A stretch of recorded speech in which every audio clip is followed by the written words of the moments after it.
Bonjour à tous. Est-ce que je peux partager mon écran? Bien sûr. Ok, merci beaucoup.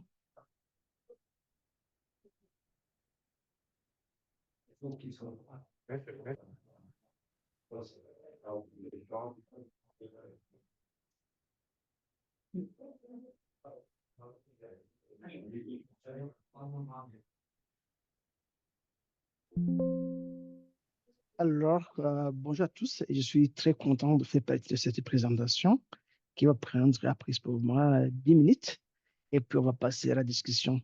Comme il a dit, je m'appelle Joseph Tuishimire et je travaille pour Digital Earth Africa. Avant tout, je vous donne pour contexte de Digital Earth Africa. Nous sommes une initiative qui est née de Digital Earth Australia. Comme Hatim a parlé, nous sommes tous conscients du changement climatique, comment ça affecte des ressources naturelles, même les vies humaines, partout en Afrique, mais aussi dans la région de Maghreb. Et pour prendre des mesures adéquates, il faudra aussi avoir des outils robustes pour le suivi de différents changements à travers le continent. Et on peut utiliser des images à haute résolution et qui sont un peu chères. Mais aussi, on a des données gratuitement accessibles, c'est toutes les images de l'Agence spatiale européenne et, ou bien les images de l'Agence spatiale des États-Unis, ISGS. Alors, dit Africa, ce que nous faisons, nous traitons ces images, nous les hébergeons sur notre plateforme en ligne afin que tout le monde qui en a besoin puisse y accéder gratuitement. Et au commencement, nous avons commencé avec le suivi d'activités de sécurité alimentaire, le suivi de ressources en eau et risques d'inondation, la dégradation du sort, l'érosion côtière, l'urbanisation, et ainsi de suite. La coopération est très importante. C'est pourquoi, pour le développement de la plateforme, la validation des services et produits, nous avons collaboré avec différents partenaires partout en Afrique, surtout à l'OSS en Tunisie, Centre de suivi écologique au Sénégal, Centre Agrimet au Niger, et Centre SMRD au Kenya, l'Agence spatiale africaine et ainsi de suite.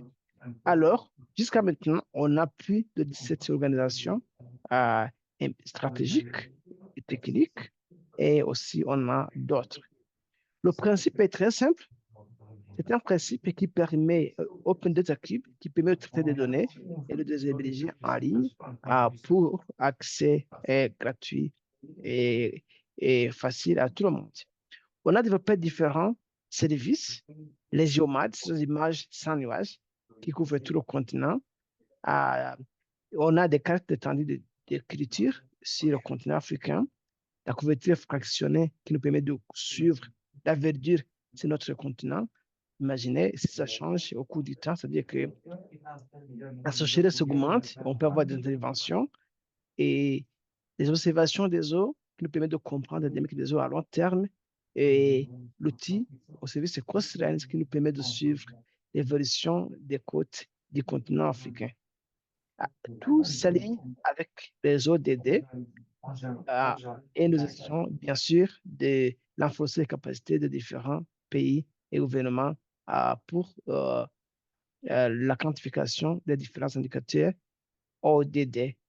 Alors, ça, c'est la première chose. Nous approchons les agences spatiales, nous recevons les données spatiales, les données d'observation de la Terre, nous les traitons et nous les hébergeons sur notre plateforme pour accès gratuit à tout le monde. Ça, ce sont les exemples que je vous parlerai des images, nuages sans, mosaïques sans nuages, des images sans Landsat et Sentinelle, des observations de l'espace, et ainsi de suite, comme on va le voir. Mais aussi, comme Hakim a dit, la coopération, mais aussi la liberté et l'inclusion est très important pour le suivi de l'économie circulaire et sur le changement climatique qui persiste sur notre continent. C'est pourquoi nous collaborons avec les plus jeunes, comme les Youth Mappers. Le week-end passé, on était avec les Eco Mappers au Rwanda. Et la semaine passée aussi, la semaine avant, on était avec Unique Mappers au Nigeria pour essayer d'amener les plus jeunes pour qu'ils puissent adopter les technologies géospatiales pour suivre les différents phénomènes sur le continent. Les femmes œuvrant dans le domaine SIC, Africa Women in Nigeria, nous collaborons et on organise des compétitions et programmes de mentorat pour nous assurer de renforcement des capacités. On a beaucoup de plateformes sur le continent, mais personne n'est forcément obligé d'utiliser une seule plateforme.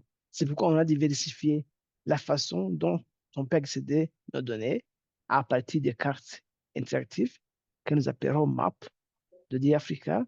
Vous pouvez faire des explorations de changement, mais sans produits statistiques tangibles. Ça, c'est plus facile pour tout le monde qui veut manipuler. Même à travers votre téléphone et votre portable, vous pouvez naviguer et avoir idée sur le changement sur un point. On a aussi notre interface robuste, Sandbox, qui nous permet de faire des statistiques, de produire des tableaux, des cartes, des graphiques, exploiter des données brutes ou des données processées. Mais aussi, on peut utiliser des logiciels classiques. Et même si nous encourageons pour nous, vu l'ère du big data, nous encourageons l'utilisation de l'intelligence artificielle et le machine learning pour ces données. Imaginez si on a à peu près 4 pétaoctets de données, il faudra changer la façon dont processons nos données. Bien sûr, on a des cours en ligne pour équiper les gens des connaissances éloquentes pour le traitement des données spatiales. Ça, c'est l'exemple de notre qualité commensale guide, interface facile. On peut comparer et faire une comparaison rapide. On peut faire des visualisations et une analyse préliminaire, mais ça ne donne pas de statistiques. Comme ma team disait, on a toujours des effets du changement climatique, mais il faudra toujours quantifier. Mais non aussi quantifier, mais aussi montrer les gens et comment les projets d'intervention évoluent et comment en tant qu'outil de suivi et évaluation pour ajuster nos plans, que ce soit au niveau régional ou au niveau national. La coopération Esri, c'est une des compagnies qui a investi beaucoup de ressources en technologie géospatiale. Nous avons collaboré pour que ces données soient accessibles à travers ces plateformes et parce qu'on a vu que beaucoup de pays ont adopté cet outil. À travers le géoparc africain, on peut accéder à nos données, soit faire des analyses en ligne ou bien les exporter. La sandbox, c'est basé sur Python, je ne veux plus le tourner. C'est une interface très facile à manier. On n'est pas forcément obligé d'être programmeur. C'est question de créer un compte. Vous accédez à des codes déjà prédéveloppés et à des données et à prête analyse. On a beaucoup de cas d'application qui ont traité de suivi des lésions côtières, de suivi de la végétation mangrove. Vous savez que c'est toujours l'effet du changement climatique, mais aussi des activités anthropogéniques qui affectent soit nos côtes, soit nos végétations naturelles comme mangrove, le suivi de la dynamique des eaux, le suivi de l'urbanisation, le suivi de la biodiversité, et ainsi de suite. Et ça a inspiré aussi des projets de restauration comme la restauration de mangrove à Zanzibar, comme la restauration des bassins versants du lac Kavango au Botswana.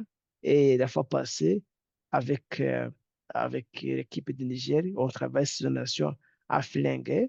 Et aussi, on est en train de collaborer avec la Tunisie et la Tunisie, l'Institut national des statistiques, sur la quantification des indicateurs ODD 6.6.1, la dynamique des eaux et aussi indicateur de l'ODD 13 sur surtout l'artificialisation et l'érosion côtière c'est pour essayer de contribuer euh, au défi du changement climatique. On a aussi contribué au classement des cartes d'occupation des terres et à travers Sandbox, c'est tout à fait facile à faire. Et vous savez que quand on comprend la dynamique d'utilisation de l'occupation des sorts, on peut aussi essayer de se demander euh, parmi ces classes, parmi ces impacts, quels sont ceux qui sont dus au changement climatique, quels sont ceux qui sont dus aux activités anthropogéniques, quelles sont les interventions qui peuvent nous aider à faire face à ces défis et bien sûr nous rassurer du bien-être de notre population à court et à long terme.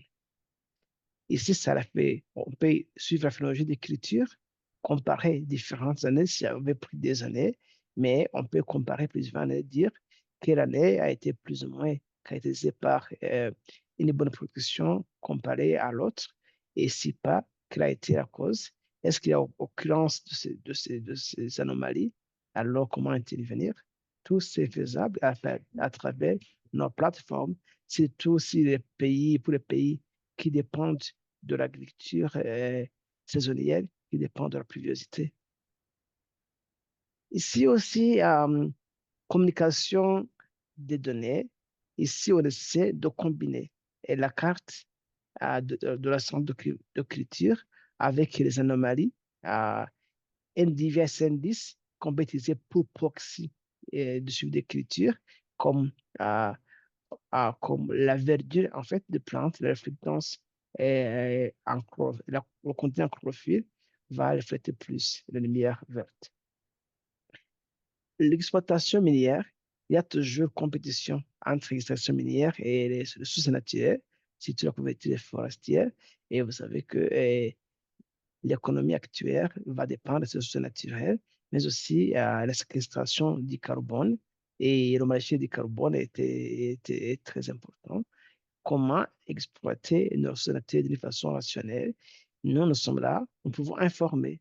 Euh, Attention, même si vous exploitez trop de minerais, vous avez plus de devises pour votre pays, mais sachez qu'il y a toujours une compétition entre ce que vous faites avec les ressources naturelles et à long terme, ça pourrait apporter de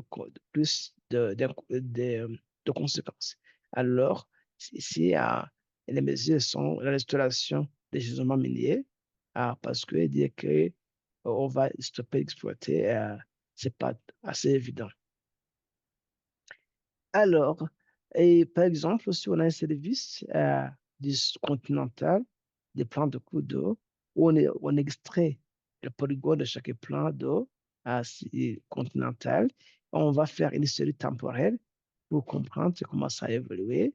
Et ainsi, en combinant ces polygones avec d'autres données et dans les bases de données nationales, on peut tirer des conclusions sur des plans d'eau importants sur le continent. Ici, ça, c'est l'exemple. Ici, c'est l'exemple de la Tunisie. On essaie de contribuer au suivi de la dynamique des eaux à Tunis. Comme vous voyez ici, on a affiché une série temporelle qui n'était pas assez claire, mais on peut essayer de suivre à long terme, année par année, la dynamique d'un cours d'eau donné. Et enfin, on peut aussi produire des statistiques qui sont liées et une carte de détection de changement. Et ainsi, le gouvernement saura si ce cours d'eau est en train de diminuer en volume et en surface, et bien sûr prendre des mesures adéquates, mais aussi s'il y a augmentation anormale du contenu d'eau, ça va causer aussi des inondations et les, les, et les interventions aussi seront appropriées. Ici, on va suivre la saisonnalité des plans d'eau parce que vous savez que c'est très important parce que ça varie euh, le moment même pour une année et ainsi on peut suivre les effets qui peuvent apparaître. Mais aussi, quand on parle du changement climatique, beaucoup de gens se contentent de la quantité d'eau, mais aussi qu'en est de la qualité, parce que la qualité d'eau, c'est très important. Et vous voyez, on peut comprendre les matières en suspension et alors dire qu'est-ce qui peut cette eau. Est-ce que c'est dû à l'érosion? Est-ce que c'est dû aux activités anthropogéniques, les gens qui déversent des ordures ménagers dans des plans d'eau à- aux voisins et ainsi de suite.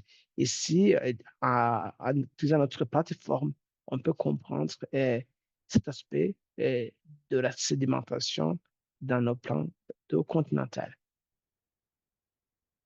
Le contenu en chlorophylle aussi est très important parce que quand on a des fertilisants venant des champs ou bien quand on a des ordures ménagers qui se visent dans l'eau, il y a eutrophication, il y a ce qu'on appelle algae blooming,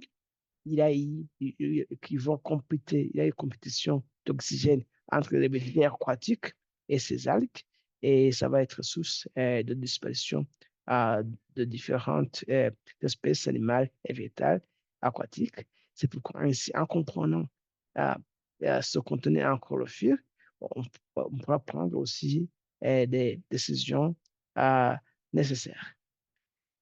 L'urbanisation aussi, c'est très important parce que euh, un tel exemple, je pense de la ville de Sousse, si je ne me trompe pas, en Tunisie, l'urbanisation, on voyait comment, en de global, comment la population s'est épanouie au cours du temps. On peut aussi faire des prédictions de changement et ainsi informer différentes décisions.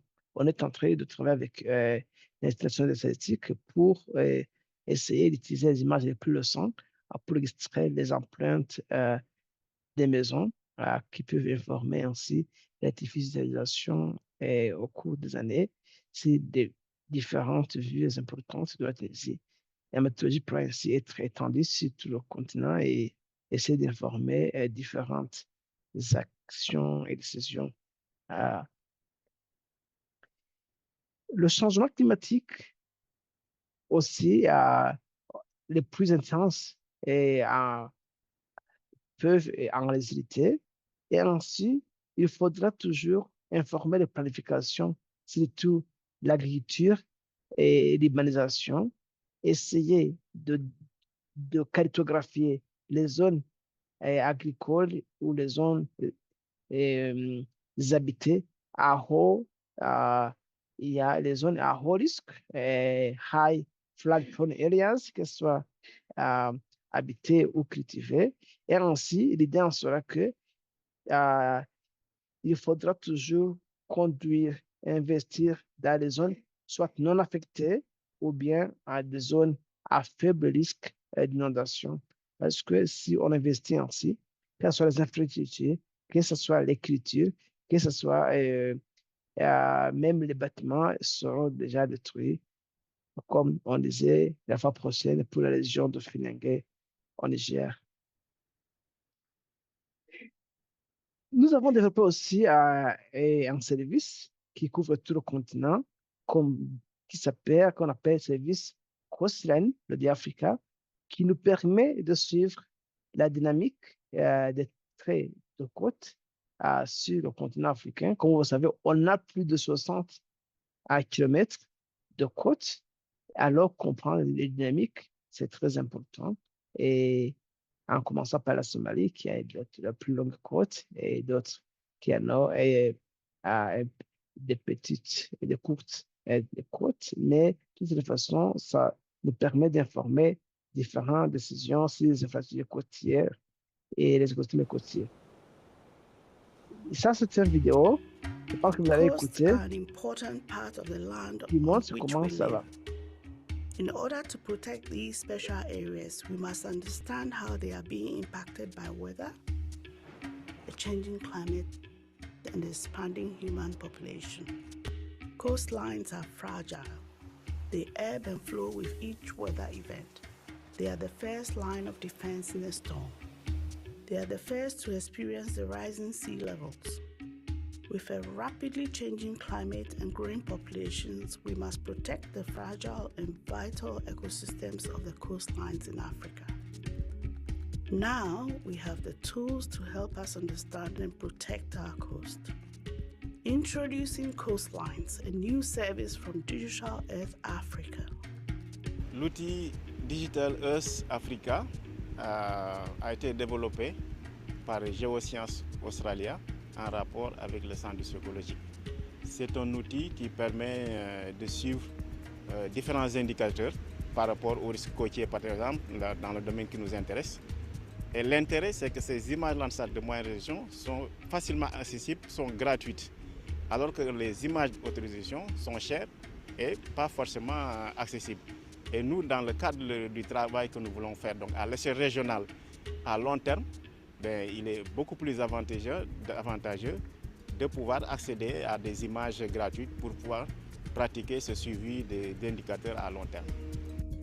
Through the use of satellite imagery and data, the Coastlines Monitoring Service allows users to map the location of the African coastline and identify patterns of coastal change.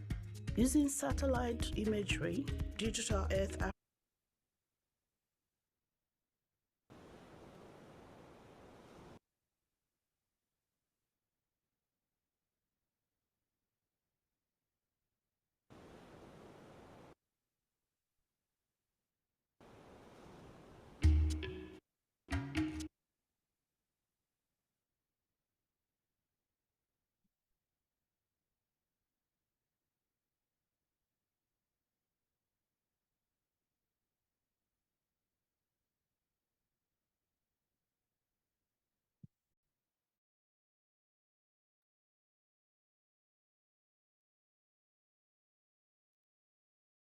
Pardon.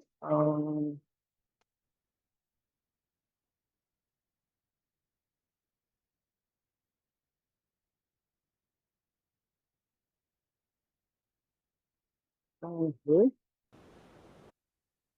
Alors, je vous disais que juste c'était pour vous montrer comment l'outil Coastal peut nous aider à suivre les différents indicateurs ODD qui sur le continent africain. C'était l'outil Coastal que je présentais, qui est partagé à la présentation avec l'équipe et tout le monde, on a une copie. Alors, on a aussi notre site Internet que vous voyez ici. On a aussi un service d'assistance en ligne opérationnel chaque jour. Et ainsi, on a toujours une session d'information. Chaque mercredi, à partir de 11h GMT, on peut échanger ces différents sujets sur toutes les utilisations de la technologie géospatiale pour suivre des différents phénomènes sur le continent africain. On a aussi des cours en ligne pour renforcement des capacités, surtout parce que nous sommes conscients que pour produire des informations qui peuvent structurer différentes décisions en matière de changement climatique, il faudra toujours des capacités assez robustes. On a des cours génériques et des cours spécifiques. Et bien sûr, je vous remercie et vos commentaires sont bienvenus. Vous pouvez scanner le code et nous envoyer vos réactions. Encore une fois, je vous remercie et je m'excuse parce qu'il y a un peu de bruit, parce qu'il est en train de pleuvoir ici à Tigard. Merci à tous et à vous la parole.